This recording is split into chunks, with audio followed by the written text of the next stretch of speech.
Good morning, students. Myself, Dr. Mahesh Patil, Assistant Professor, School of Bioengineering Sciences and Research, MIT Art and Technology University. Today, we are going to study embedded systems in biosensors. From that, we are going to study today as biosensors only. So, what is basically a biosensor? So, biosensor is a word, is combination of bio and sensors. So we will study both the terms. So what is sensor? A sensor is the first part in any acquisition. So where it starts, like in your home, the door is the first front part.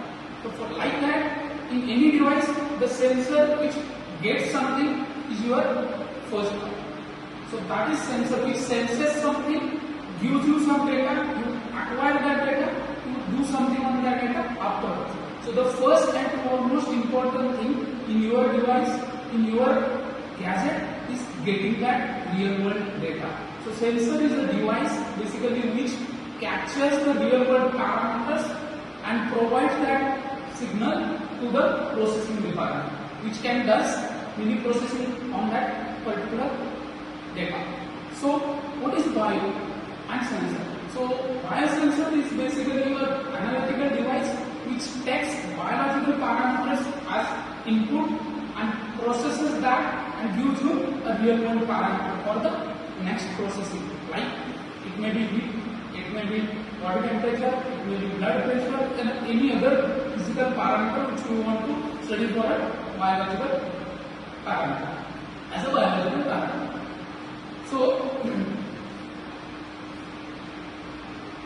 So who was the father who started this concept of biosensor? So this is father, Professor Leland C. Clark Jr., who has coined the term biosensor, and then it started as a concept of combination of sensor for biological parameters.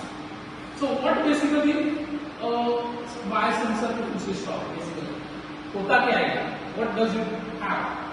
So we'll see what are the different components possessed by biosensor.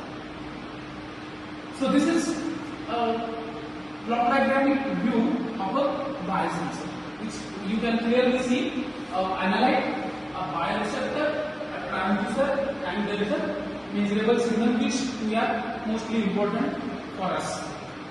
So the same we can represent it using another way, more sophisticated way.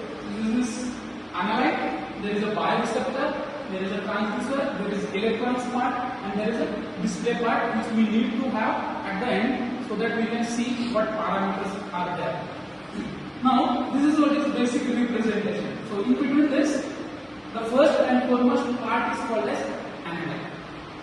So, what is analyte? The thing, the parameter which we want to access from the body, that is analyte, or the thing which we are mostly important for us, which we are interested to detect from a biological phenomenon. That is what an analyte. So what is the next? Bioreceptor. Now the analyte which we want to take for further processing needs to bind on something. He has to do some reaction. So the bioreceptor comes into picture. It binds this analyte on top, and the binding happens so that the next communication between these two happens, and after binding the chemical reaction starts and you get some measurable signal. So the bioreceptor may be of different types. It may be cell, it may be DNA type, polymer type, whole body cell as can be taken.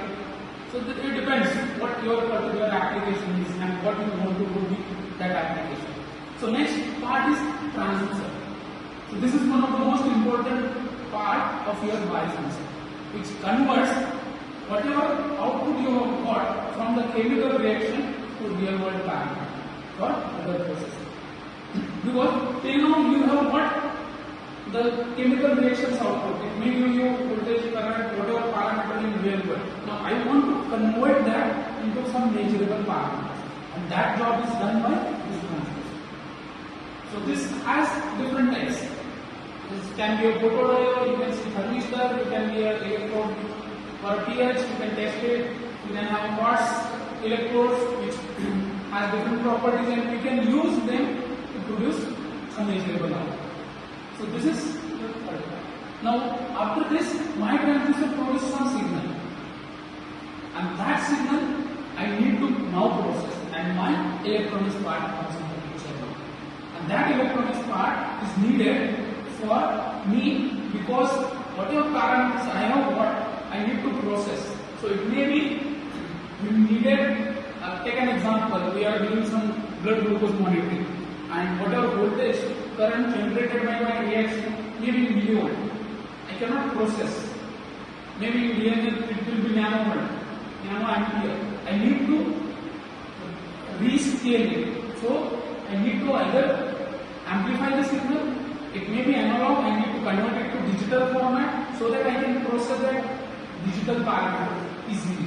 So I may use analog to digital converter, I may use a signal conditioning circuit like amplifier circuit, filter circuit to remove the noise. So this is the electronic part. And whatever now data generated by my electronic circuit, I may want to see it. Like, take an example. I want to check my blood sugar. So the portable blood sugar devices, monitoring devices gives me a display. I can see what the value of my blood sugar level easily. So that display is present. So the display can be in a different format. You can use LED, you can use LCD, you may use CRT screens, you can use quartz displays, symbol displays. It depends upon what applications we want to have, where you want to show the data. This can be summarized. Now, in between these two, these parts are important. These terms are very much important. So first is bioreactivation. So whatever bioreactor gives me output, that output is generated and I have to provide it to transducer. So that stage is called as bioreactivation. So here my biological parameter will recognize. Next, here is signalization. Now whatever parameter output I have generated to transducer got some signal from. So that is called as signalization. And at the end, whatever value I have received, I want to quantify it so that I can properly display it on my display devices. That is called as quantification.